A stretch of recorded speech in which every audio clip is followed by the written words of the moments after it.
ডাকসু নির্বাচনে জামাত ইসলামীর ছাত্র সংগঠন ছাত্র শিবিরের প্রাধান্য এভাবে আমরা সংবাদ দেখলাম। কিভাবে নির্বাচিত হয়েছে, কেন নির্বাচিত হয়েছে, নির্বাচনের কারণ কি, এসব বিষয়গুলো নিয়ে বিভিন্নভাবে বিশ্লেষকরা বিশ্লেষণ করছেন। আমার লক্ষণীয় বিএনপির ছাত্র সংগঠন জাতীয়তাবাদী ছাত্র দল যেভাবে তাদের বডি ল্যাঙ্গুয়েজ, যেভাবে তাদের চলাফেরা, ছাত্রদলের প্রেসিডেন্ট এবং অন্যদের চলাফেরা, তাদের ভাষার ব্যবহার, শব্দ চয়ন সব দেখে মনে হয়েছিল শুধুমাত্র ফলাফলটা ঘোষণা হতে বাকি, সবই তো তারা। কিন্তু সোশ্যাল মিডিয়া এবং অন্যান্য মিডিয়ায় পরবর্তীতে দেখা গেল তারা একেবারেই নাই। এবং শুধু নাই না, এক এক সময় এক একটা অবস্থান নিয়েছে। ছাত্র দলের ঢাকা বিশ্ববিদ্যালয়ের সভাপতি তো একেবারে প্রধানমন্ত্রী শেখ হাসিনার আমল খারাপ ছিল, তার চেয়ে ভয়ঙ্কর খারাপ হয়ে গেছেন আপনারা শিক্ষকদের এভাবে কথা বললেন। একাধিক প্রার্থী এসে বললেন আমি ভোট দিয়েছি, আমার ভোটটাই তো প্রার্থী পায়নি। কেউ বললেন এটা ষড়যন্ত্র হয়েছে, কেউ বললেন শাহবাগ দখল করেছি, আমরা ছেড়ে দেব না। এই নানা রকম পর্বের পরে কৌতুকপ্রদ পর্ব যেটা, বিএনপির এক এক নেতা এক একভাবে কথা বলছেন। একজন সাবেক ছাত্রনেতা এখন বিএনপির নেতা, তিনি কথা গুছিয়ে টুছিয়ে ভালোই বলেন, যদিও মানুষ বিশ্বাস করে না। তিনি তো বলেই ফেললেন এটা ছাত্রলীগ আওয়ামী লীগের ভোটেই শিবির হয়ে গেছে। আর একজনে বললেন এর ভিতরে ষড়যন্ত্র আছে, এটা আওয়ামী লীগের লোকরা এসে ভোট দিয়েছে। তাদেরই আর এক নেতা বললেন যে পরিমাণ ভোট কাস্ট হয়েছে, এত লোক বিশ্ববিদ্যালয় এলাকা আসলে পা রাখার জায়গা থাকার কথা না, এগুলো ভোট বানিয়ে দেওয়া হয়েছে। বিএনপি স্ট্যান্ডিং কমিটির গুরুত্বপূর্ণ নেতা জনাব সালাউদ্দিন সাহেব তো বললেন ফলাফল মেনে নিয়েছি। এক একজন এক একভাবে কথা বলছেন। বিএনপির অফিসিয়াল কথা কোনটা সেটা আমরা জানি না। তবে ছাত্র শিবিরের ছেলেদের স্লোগানগুলো দেখেছি, আমার কাছে ভালো লাগে। এটা শিষ্টাচারহীন স্লোগান। সাদিক কায়েম ডাকসুতে লন্ডন গেছে কি খবর পৌঁছেছে কিনা, মানে তারেক রহমানকে লক্ষ্য করে বিভিন্ন স্লোগান। এর কিছুদিন পূর্বে তারেক রহমানের নামের পিছনে একটা ফিমেল জেন্ডারের একটা অর্গানের নাম উল্লেখ করে স্লোগান দেওয়া হয়েছে। চাঁদা আদায় পল্টনে চলে যায় লন্ডনে, এ জাতীয় স্লোগান হয়েছে। গরুর হাট, বাজার, টেম্পু স্ট্যান্ড দখল করা দল, এভাবে তাদেরকে কথা বলা হয়েছে। এবং এটা বলছে জামাত ইসলাম, এনসিপি এরা। আবার বিএনপির পক্ষ থেকে ৭১-এর দোসর, ৭১-এর পরাজিত শক্তি, স্বাধীনতা বিরোধী, এভাবে জামাতকে আক্রমণ করে কথা বলা হয়েছে। আবার হঠাৎ করে দেখলাম হরিহর আত্মা বলেন না জামাতের সঙ্গে তো আমাদের খুব বেশি দূরত্ব হয়নি, আমাদের সঙ্গে জামাতের বন্ধুত্ব আছে। বোঝা কঠিন সম্পর্ক কার সঙ্গে আছে কার সঙ্গে নাই। তবে একটা হিসাব সঠিক, বাংলাদেশে ধর্মভিত্তিক রাজনীতি আমাদের সংবিধানে নিষিদ্ধ করা হয়েছিল ৭২ সংবিধানে।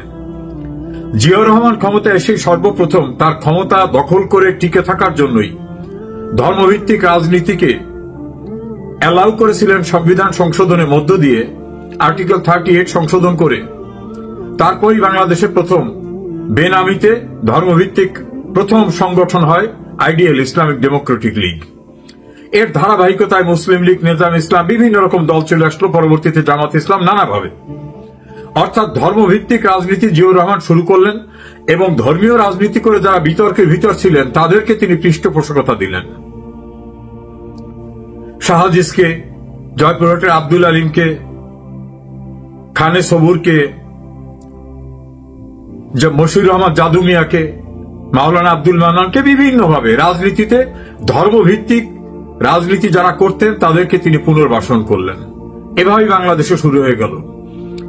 এবং স্বাধীনতা যুদ্ধের সরাসরি বিরোধিতাকারী পূর্ব পাকিস্তান পুনরুদ্ধার কমিটির প্রধান গোলাম আজমকে বাংলাদেশে পাকিস্তানি পাসপোর্ট নিয়ে এসে বাংলাদেশে থেকে যাওয়ার সুযোগ করে দিলেন কোর্টকে ব্যবহার করে বিভিন্নভাবে তিনি বাংলাদেশে থেকেই গেলেন এবং বেশ কিছুদিন তিনি ছিলেন রাগঢাক করা জামাতের আমির। তখন ভারপ্রাপ্ত আমির বলা হতো আব্বাস আলী খানকে, ওনার নামটা সরাসরি বলা হতো না যেহেতু তখন ওনার মামলা নিষ্পত্তি হয়নি ইত্যাদি ইত্যাদি। এভাবেই বাংলাদেশে ধর্মভিত্তিক রাজনীতির উত্থান ঘটান জিয়াউর রহমান। তার হাত ধরে পরবর্তীতে এরশাদ, পরবর্তীতে বেগম খালেদা জিয়া। ঢাকা বিশ্ববিদ্যালয়ে কখনোই ধর্মভিত্তিক কোন ছাত্র সংগঠন ডাকসুতে নির্বাচিত হয়নি। ডাকসুর ঐতিহ্য, ঢাকা বিশ্ববিদ্যালয়ের ঐতিহ্য, বাংলাদেশের ভাষা আন্দোলন থেকে শুরু করে গণ অভ্যুত্থান, সামরিক শাসন বিরোধী, মুক্তিযুদ্ধ, সবকিছুতে ডাকসুর গৌরবময় ভূমিকা। সেই ডাকসুতে আজ একটি ধর্মভিত্তিক রাজনৈতিক দলের ছাত্র সংগঠন নির্বাচিত হল। এটা মুক্তিযুদ্ধের মধ্য দিয়ে অর্জিত বাংলাদেশের জন্য সুখকর খবর না। তবে এটা দিয়ে আওয়ামী লীগকে ভয় দেখাবার কোনো কারণ নেই। আমাদের হিসাব নিকাশ আছে, বাংলাদেশে ধর্মভিত্তিক রাজনীতি যারা করেন তাদের ভোটের সংখ্যা কত। ঢাকা বিশ্ববিদ্যালয়ের প্রেক্ষাপটটা ডিফারেন্ট। ছাত্রলীগ ইলেকশন করতে পারেনি সেখানে। মাদ্রাসা থেকে আসা ছাত্র সংখ্যা কি পরিমাণ ছিল। বিএনপি ছাত্র সংগঠন এবং স্বতন্ত্র প্রার্থীদের কথা যদি ধরি, কারচুপি হয়েছে, অন্যরকম কিছু হতে পারে, আমি সেটাকে নিয়ে বিতর্কিত করি না। তবে এইখানে একটা বিষয় মনে রাখতে হবে, এই ডাকসুতে বিভিন্ন সময় জাসদ থেকে, বাসদ থেকে, বিভক্ত বাসদ থেকে বিভিন্নভাবে ডাকসুতে নেতা নির্বাচিত হয়েছেন। সেই নেতারা যখন রাজনৈতিক সংগঠন করেছেন তখন কিন্তু চোখ বন্ধ করে মনের দৃষ্টি দিয়ে দেখুন কোথায় দাঁড়িয়েছে তারা।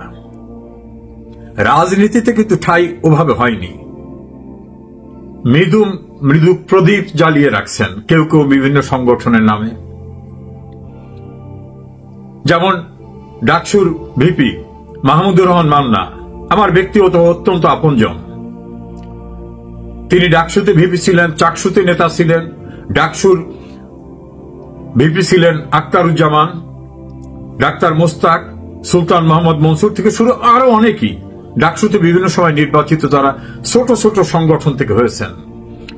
বড় রাজনীতিতে গিয়ে কিন্তু বিশাল সমুদ্র, সেখানে গিয়ে কিন্তু ওই ডাকসুর নির্বাচিত নেতা হিসাবে আলাদা একটি প্রভাব বিস্তার করার মতো অবস্থান প্র্যাকটিক্যালি দৃশ্যমান না। জাতীয়তাবাদী ছাত্র দল থেকে ওই ডাকসুতে অনেকে নেতা নির্বাচিত হয়েছেন। তো মূল রাজনীতিতে গিয়ে তাদের অবস্থানটা কোথায় সেটা খতিয়ে দেখবেন। ফলে ডাকসুতে ছাত্র শিবির নির্বাচিত হওয়া মানে আওয়ামী লীগ শেষ হয়ে গেল, তাহলে ধর্মভিত্তিক রাজনীতি বাংলাদেশে প্রতিষ্ঠিত হয়ে গেল, এটা ভাবার কোনো কারণ নাই। যে সময় বিএনপির সঙ্গে জোট করে জামাত নির্বাচন করেছে সেই সময় কত পার্সেন্ট ভোট পেয়েছে, টোটাল ভোটের সংখ্যা কত ছিল। যৌথভাবে ইলেকশন করার পরেও পৃথকভাবে যখন করেছে তখন তাদের ভোটের সংখ্যা কত। সেই আঙ্গিকে যদি একটু অ্যানালাইসিস করি তাহলে দেখা যাবে বাংলাদেশে সাম্প্রতিক সময়ে ব্র্যাক বিশ্ববিদ্যালয়ের যে একটা গুরুত্বপূর্ণ সার্ভে হয়ে গেছে, সেখানে 10% মানুষ জামাতকে ভোট দেবেন এমন কথা বলেছেন। মনে রাখতে হবে 100%-এর ভিতর 10%। বিএনপির কথা বলছেন 12%, এনসিপির কথা বলেছেন 2%, আওয়ামী লীগের কথা এত দুঃসময় আওয়ামী লীগের, তারপরও সেখানে বলেছেন 7%, আর 14% বলছেন কাকে দেব আমি মুখ খুলব না। তা অ্যানালাইসিস যারা করেন, পলিটিক্যাল বিষয় নিয়ে যারা স্টাডি, তারা বলেন যে এই মানুষগুলো আওয়ামী লীগের, কেননা মুখ খুললে তাদের উপর একটা মব আসতে পারে, সে কারণে তারা মুখ খুলতে চায় না। তা আমি যদি 14 এবং 7কে ধরি তাহলে যেটা হয় সেটা বিশাল। আর 48% মানুষ বলছে আমরা এখনো সিদ্ধান্ত নেইনি। তো যদি বিএনপি করতেন বা জামাত করতেন বা এনসিপি করতেন, তারা সিদ্ধান্ত না নেওয়ার তো কোনো কারণ নাই। আওয়ামী লীগের বিরুদ্ধে তীব্র গালিগালাজ আছে, 16 বছরের শাসন, নির্যাতন, অত্যাচার, কত কথা। তাহলে তার সিদ্ধান্ত নিতে আর বাকি থাকার কথা না। সিদ্ধান্ত যারা নেয়নি এই অংশটা নিশ্চয়ই জামাত, বিএনপি বা এনসিপি করেন না। এরা আইদার আওয়ামী লীগ অথবা আওয়ামী লীগের অ্যালায়েন্সের লোকরা। কারণ বিএনপি করলে তো বিএনপির এখন যে পরিবেশ, একটা মহাসমারোহ চলছে তাদের, ভাবটা যেন তারাই ক্ষমতায়। জামাত তো ক্ষমতায় ডিসগাইজে আছেই। তারা বলে ফেলতো যে আমরা বিএনপি করি, আমরা বিএনপিকে ভোট দেবো, আমরা জামাতকে ভোট দেব। এই দুঃসময় আওয়ামী লীগের তা সত্য 7+% লোকেরা বলেছে আওয়ামী লীগকে ভোট দেব, আর 14% মুখ খুলতে চাননি। মুখ খুললে বিপদ হবে। তারা জানে কোনোভাবে যদি এটা ফাঁস হয়ে যায় তাহলে তাদের বাড়িঘর লুটপাট হবে, মবের হাতে মৃত্যুবরণ হতে পারে। আর 48%, মোট 62% লোক বাইরে রয়ে গেছে। তো বিএনপি এবং জামাত আর এনসিপি সবাই মিলে ঐক্যবদ্ধভাবে যদি ইলেকশন করে, আর যদি নির্বাচনে সকল রাজনৈতিক দলের অংশগ্রহণের সুযোগ থাকে, তাহলে কি অবস্থা হবে? এই যে যারা বাইরে রয়েছে, আওয়ামী লীগ এবং আওয়ামী লীগ অ্যালায়েন্স বা আওয়ামী লীগের সমমনা, communist party, NAP workers party, বিভিন্ন সংগঠন, জাতীয় পার্টি, জাসদ, এইরকম ভাবে। আর যদি জামাতি নির্বাচন করে আলাদা, তাহলে বিএনপির সঙ্গে অ্যালায়েন্স করে জামাত যে ভোট পেয়েছিল, আমার ব্যক্তিগত ধারণা সেই পরিমাণ ভোট পেতে পারে। আসন সংখ্যা 2-4-5টা বাড়তেও পারে। কারণ বিএনপির সঙ্গে একটা নেগোসিয়েশন তাদের অবশ্যই হবে, এটা আমার ধারণা। সেটা এমন হবে যেখানে জামাতের গুরুত্বপূর্ণ ব্যক্তি, সেখানে বিএনপি খুবই নামকে অস্তা প্রার্থী দিতে পারেন কন্টেস্ট দেখাবার জন্য। আবার যেখানে বিএনপির গুরুত্বপূর্ণ ব্যক্তি, সেখানে জামাত নামকে অস্তা কোন রকম একটা প্রার্থী দিতে পারেন। আবার কিছু কিছু সিটে 2-4 জন লোককে দিতে হবে। ছোট ছোট দল যারা বিভিন্ন সময় হাজিরা দিয়েছেন এইসব কথিত জুলাই আগস্ট আন্দোলনে, টেলিভিশনে বড় বড় ভাষণ দিয়েছেন, প্রেস ক্লাবের সামনে গরম গরম কথা বলেছেন, পত্রিকায় গিয়ে সেমিনারে, রাতে টকশোতে অনেক কথা বলেছেন, তাদের তো ভাগযোগ কিছু দিতে হবে। যেমন ভিপি নূর, তার সেক্রেটারি, এদের এলাকায় কাজ করতে যেন কেউ বিঘ্ন সৃষ্টি না করে বিএনপির পক্ষ থেকে চিঠি দিয়ে বলা হয়েছে। অনুরূপভাবে জনাব মাহমুদুর রহমান মান্নার এলাকা সহ আরো কিছু কিছু এলাকায়। তো যদি বিএনপির এবং জামাতের যৌথ নির্বাচন না হয়, তাহলে ভোট আসতেছে 28% লোকদের ভোট। আর বাইরে থাকছে যে পরিমাণ, তাতে কিসের নির্বাচন হবে? প্রথমত এই নির্বাচন আদৌ হবে না। আমার পলিটিক্যাল অ্যানালাইসিস যেটা, নির্বাচন আওয়ামী লীগকে এবং আওয়ামী লীগের অ্যালায়েন্স বা প্রগতিশীল রাজনৈতিক দলকে বাদ দিয়ে আদৌ নির্বাচন করতে পারবে না। যদি 1996 সালের 15 ফেব্রুয়ারি মার্কা নির্বাচন করে, তার মেয়াদ ওই যে 1 বছর হতে পারে, 1 মাস হতে পারে, আমি দুঃখিত, আগেরটা যেরকম হয়েছিল 1 মাস হতে পারে। কিন্তু বর্তমানে বাংলাদেশের যে অবস্থা, যারা কথিত জুলাই আগস্ট আন্দোলন ছিল তারাও বলে শেখ হাসিনাই ভালো ছিল, আগেই ভালো ছিলাম। কারণ মবের রাজত্বে কেউ নিরাপদ না, কেউ তার আর্থিক সঙ্গতির এত খারাপ হয়ে গেছে তিনি আর অন্য কাউকে চান না। সবকিছু মিলে উন্নয়ন, মানুষের যে মৌলিক চাহিদা, অন্ন, বস্ত্র, বাসস্থান, চিকিৎসা, শিক্ষা, সব চাহিদা যেভাবে শেখ হাসিনা মিটিয়েছিলেন। সরকার পরিচালনা করতে গিয়ে সরকার তো আর ফেরেশতারা পরিচালনা করে না, মানুষ। ভুল হতেই পারে, ভুল হয়নি এ কথা বলার কোনো কারণ নাই। দল হিসেবে আওয়ামী লীগের ভুল হতে পারে, হয়নি এ কথা বলার কোনো কারণ নাই।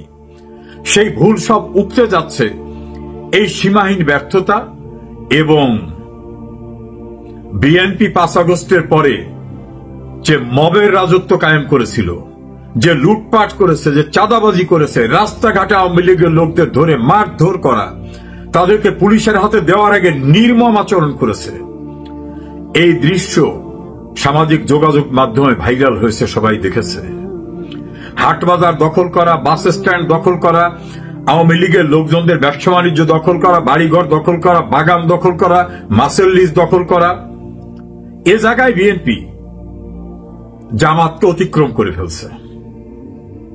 এই যে ভয়াবহ ইমেজ সংকটটা, এ কারণেই বোধহয় তারেক রহমান বারবার বলেন যে আগামী নির্বাচনটা খুবই কঠিন হবে।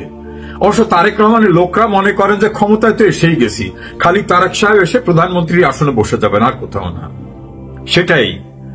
আর জামাত ইসলাম তারা তাদের রাজনৈতিক পরিমণ্ডলে ক্ষমতায় যাওয়ার আগে যে পরিমাণ ভাবে সাম্প্রদায়িকতাকে প্রাধান্য দিচ্ছে, তাদের লোকরা কোন মেয়ে রাস্তা কি পোশাক পরে বের হবে, কোথায় একজন চিত্র জগতের নায়িকা একটা অনুষ্ঠান উদ্বোধন করতে যাবেন, পারবেন না।